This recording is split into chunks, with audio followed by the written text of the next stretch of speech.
बोले वृंदावन बिहारी लाल की जय। श्री राधा वल्लभ लाल की जय। सद्गुरुदेव भगवान की जय। एक सज्जन मेरे सामने बैठे हैं और ये पूछ रहे हैं कि गुरुजी माताओं को भजन कितना करना चाहिए। और ये बड़ा अनोखा और अद्भुत इनका प्रश्न है। तो मुझे लगता है कि भजन तो जितना हो जाए उतना ही कम है, लेकिन इस प्रश्न में एक बात भी छुपी है। मेरा ऐसा मानना है कि हाँ, बहुत ज्यादा माताओं को घर के मंदिर में नहीं बैठना चाहिए। पाप नहीं है, लेकिन मैं ऐसा क्यों बोल रहा हूं? मुझे लगता है कि माताएं लोग जितना ज्यादा मंदिर में बैठने की बजाय चिंतन करें, भगवान की याद करें, यानी भोजन पकाते समय, झाड़ू लगाते समय, पोंछा लगाते समय, वस्त्र धुलते समय मन मन में कीर्तन करें, भगवान की याद करें, तो मुझे लगता है ये बहुत ही श्रेष्ठ माताओं के लिए भजन है। क्योंकि यदि घर के मंदिर में आप सुबह बैठ गए तो या तो सुबह इस समय बैठिए आप जो किसी को डिस्टर्ब ना हो। डिस्टर्ब यानी कोई कहता है मम्मी स्कूल जाना है लंच दीजिए, पति कहते हैं ऑफिस जाना है कपड़े दीजिए, कभी कोई कुछ मांगता है, कभी कोई कुछ मांगता है, और उस समय आपको लगता है कि मेरा पूजा का टाइम है, तो फिर क्या होगा? वो पूजा से आपको शांति नहीं मिलेगी और झगड़ा बढ़ जाएगा घर में। क्योंकि फिर आप यहाँ लड़ाई होने लगती है, जी मैं पूजा करती हूँ, मुझे कोई पूजा नहीं करने देता। तो मेरा निवेदन ये है कि एक तो पूजा का समय ऐसा हो, ये विशेष बात है जिसको ध्यान में रखो कि किसी को डिस्टर्ब ना हो आपकी पूजा से, ना आपके बच्चों को, ना आपके पति को। तो पूजा करनी है तो ऐसा समय हो कि किसी को कोई कार्य है, आपको पता है कि मेरी यहाँ जरूरत है, वहां उस समय मंदिर में ना बैठे। हाँ, क्योंकि उसमें फिर आपका मन शांत नहीं रहेगा, फिर वो मन में अशांति आपको महसूस होगी, और वो भजनी क्या जिसमें अशांति आए। तो पूजा का या तो समय ऐसा चुनिए आप कि आपको लगे कि हाँ ये समय ठीक है, 10 मिनट का, 20 मिनट का, एक आध घंटा, जितना आप बैठ सकते हैं, है ना। और कुछ माताएं ऐसी हैं जिनकी ऐसी कोई जिम्मेदारी नहीं है, वो तो फिर कितना ही बैठे। लेकिन जिनका जो कार्य करती हैं घर का, जो घर की जिम्मेदारी जिनके ऊपर बहुत ज्यादा है ना, उनके लिए मैं बताऊंगा कि भजन से भी श्रेष्ठ भजन एक और है, वो है चलते फिरते भजन करना। काम करते चलो, नाम जपते चलो, कृष्ण गोविंद गोपाल गाते चलो। आप भोजन बना रहे हैं, भगवान के नाम का संकीर्तन करते रहिए। भगवान के नाम का जो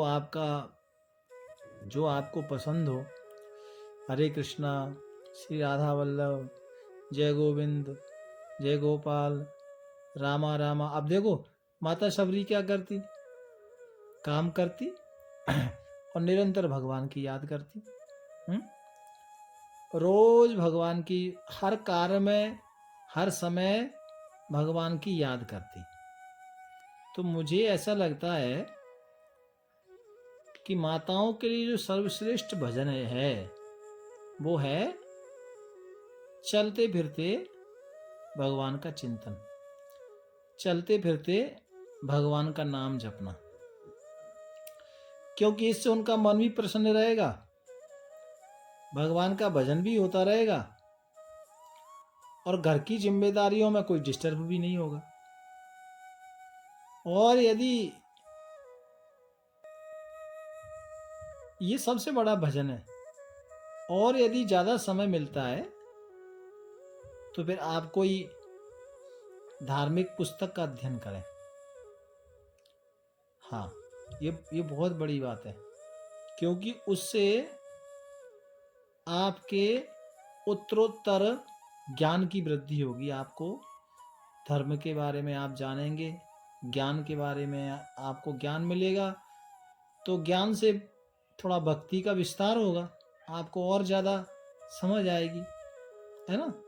तो जब भी समय मिले अवश्य कोई धार्मिक शास्त्र किताब पढ़ें, गीता हो, रामायण हो, भागवत हो, है ना, जो भी आपको पसंद आए। और हो सके तो अपने जो मन है ना, ये मन में जो हम फोनों पे लगे रहते हैं ना, तरह तरह के नाटक देखना, ये करना, वो करना, ये चीज देखना, वो ये तरह तरह के जो गंदगी भर भर के डिब्बा अंदर डालते रहते हैं ना, तो ये ज़्यादा डल जाती है, और इसके ज़्यादा डलने से फिर वो ज्ञान कम पड़ जाता है। इसलिए कोई वस्तु देखना पड़े तो धार्मिक चीज़ देखो, उससे ज्ञान में वृद्धि होती है। और ये भैया का ये प्रश्न है, तो ये इनसे मैं यही कहूँगा कि भैया माताओं को तो चलते फिरते भगवान का भजन करना चाहिए, है ना, क्योंकि माता एक हमारे गृहस्थाश्रम की, मुझे लगता है कि वो सर्वे सर्वा है। कि उसको थोड़ा डिस्टर्ब हुआ उसकी दैनिक क्रिया में तो पूरा परिवार को डिस्टर्ब हो जाता है। तो इसलिए समय का आप ध्यान रखें, भजन आप करें, लेकिन आप देखें कहीं आप भजन में बैठे हैं और पति खड़ा है दुकान पर जाने के लिए, लंच देना है और भजन कर रहे हैं, तो फिर आप भजन से उठ के आएंगे तो आप बताइए स्वागत होगा या क्या होगा? झगड़ा होगा, है? ये कॉमन बात है। तो ये छोटी छोटी बातें हैं भैया। तो इसलिए मैं तो यही कहूँगा कि आप चलते फिरते भगवान का नाम जपें, है ना। भोजन बनाते समय, जो भी आप काम करते हैं, तो आप चलते फिरते जब भगवान का भजन करोगे ना, तो वो और ज्यादा अच्छा होगा। कर से कर्म करहु विधि नाना, और मन राखहु जहाँ कृपा निधाना। अपना कर्म भी करिए, घर का गृह काज भी करिए, और भगवान की याद भी करिए। जब आप ऐसा करेंगे तो आप देखेंगे कि आपका मन भी शांत हो रहा है, और आपका मन रूपी मयूर एकदम नृत्य करेगा, मन प्रसन्न रहेगा आपका। आप ऐसा करके देखना। और भोजन बनाते समय हम यदि भगवान का नाम जपते हैं ना, तो भोजन में भी एक अलग मिठास आती है। हाँ, आपने कभी भंडारे में लंगर प्रसाद आप लेते हैं, लंगर चलते हैं, तो हम लोग कहते हैं भाई ये लंगर बड़ा अच्छा है। घर में हम इतने तरीके से प्रसाद बनाते हैं जमा जमा के, है ना, तरीके नाल, फिर भी वो खाना अच्छा नहीं बनता। और आप किसी भी, इतने लोगों का लंगर में खाना बनता है और आप लंगर खाइए, है ना, तो आप बोलते हैं अरे साहब ये लंगर बड़ा अच्छा बना है ना, लंगर बहुत बढ़िया बना है, भंडारा बहुत बढ़िया। तो वो क्यों? क्योंकि उसमें भगवान की भक्ति का पुट लगा होता है। तो जो लंगर इसलिए बड़ा बढ़िया बनता है क्योंकि एक तो भगवान का भोग होता है, भगवान के नाम से बनता है, भगवान के नाम संकीर्तन शब्द धनुष के कहीं ना कहीं से आवाज आती है। भंडारा जब चलता है तो या तो सत्संग चल रहा होता है या संकीर्तन चल रहा होता है, तो इसलिए वो भगवानमय हो जाता है। वो भोजन में भी भगवान के नाम का, बिल्कुल ये लगा लो कि भगवान का नाम ही उस लंगर में प्रवेश कर गया, इसलिए वो प्रसाद हो गया, और वो प्रसाद इसलिए अति उत्तम हो गया। तो ऐसे ही जब आप घर का भोजन आप बनाएंगे ना, और आप करके देखना, आप घर में भोजन बनाते हैं, भगवान का नाम बढ़िया प्यार से, है ना, जो भी आप भजन गाएं, जो भी कीर्तन गाएं, जो भी आपका मन करे वो आप बढ़िया भगवान का नाम लेते हुए भोजन बनाएंगे, तो आप देखेंगे कि आपके भोजन प्रसाद में एक अलग मिठास आएगी। हाँ, एक अलग प्रसाद खाना खाने वाले बच्चे भी, घर के सदस्य लोग सब कहेंगे आज तो बहुत अद्भुत प्रसाद बना है भगवान का, आज बहुत अद्भुत खाना बनाया भगवान का। तो ये कैसे होगा? जब हम भगवान का नाम जपते रहेंगे, है ना। कई बार क्या होता है, हम लोग नाम जपते हैं, मैंने देखा है कि लोग नाम जपते हैं, माता माँ नाम जपती हैं, तो 8 दिन में 2 दिन जपती हैं, 6 दिन नहीं जपती हैं, है ना। तो वो तो वही हो गया कि अब 8 दिन में 2 दिन तो खाना अच्छा लगा, और तीसरे दिन पति ने शिकायत कर दी। तो फिर हम ये देख नहीं पाते कि हमसे त्रुटि कहाँ हो गई, और हम सोचते हैं अरे हम तो भगवान का भजन करते हैं फिर भी भोजन अच्छा नहीं बना। ऐसा नहीं है भैया, ठीक है ना। ये तो वही वाली गल है कि आप नित्य प्रति जपें, आदत बना लें जीवन में, ये एक अच्छी आदत है। और ये कुछ चीजें ऐसी हैं जिनको जीवन में आदत बना लो, है ना, कि ये आदत में आ जाए। अब महापुरुषों के जीवन में नाम धन आदत में आ गया था। वो हर पल सांस सांस भज नंद दुलारे, है ना, वो ही बिगड़े काज समारे।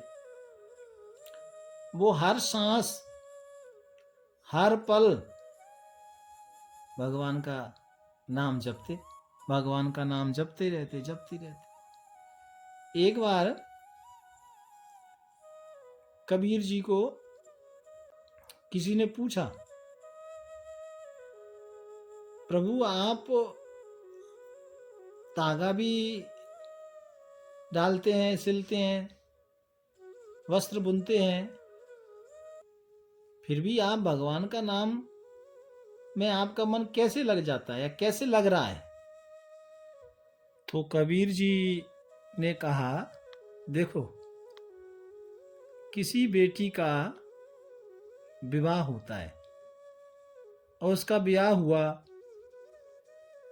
वो ससुराल गई, है ना, 2 4 5 10 दिन अपने ससुराल में निवास करके आई, अपने पति के साथ रहकर आई, और वापस अपने माँ के पास आ गई। तो वो माँ के पास आकर के हंस भी रही है, बोल भी रही है, घर का कार्य भी कर रही है ना, माँ के साथ गल्ला भी कर रही हैं,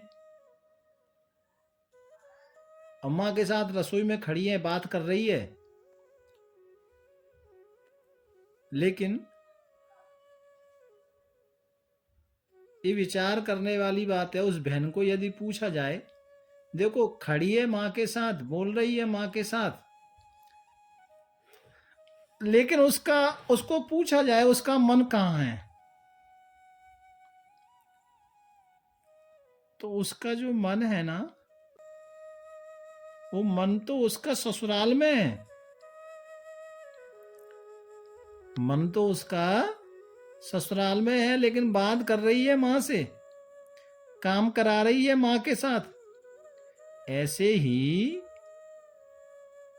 कबीर जी कहते हैं कि मेरा ये हाथ शरीर इंद्रिय कार्य करती है, मेरा मन तो सदैव भगवान के साथ रहता है। तो इसीलिए आप कोशिश करो कि काम करते रहिए और भगवान का नाम जपते रहिए, उससे घर का वातावरण भी श्रेष्ठ होगा, आपका मन भी प्रसन्न रहेगा। तो ये भाई जी मेरे सामने बैठे हैं, इन्होंने ये प्रश्न किया कि माताएं कितना भजन करें या कितना मंदिर में बैठें। तो मुझे तो ऐसा लगता है कि बहुत ज़्यादा मंदिर में बैठने की ज़रूरत नहीं। आप केवल चलते फिरते कार्य करते हुए भगवान का नाम जपें, मुझे लगता है ये आपके लिए बहुत बड़ी भक्ति है और ये आपके लिए श्रेष्ठ भक्ति है। मैंने कई जगह देखा है, कई बार मुझे वैष्णव परिवार के घर जाने को मिलता है तो मैं देखता हूँ वो माताएं रसोई में कुछ पाठ करती रहती हैं, संकीर्तन करती रहती हैं। तो कई बार मैं पूछ लेता हूँ, बिटिया ये तो बहुत बढ़िया, आप तो भगवान का नाम ले रहे हो भंडार घर में।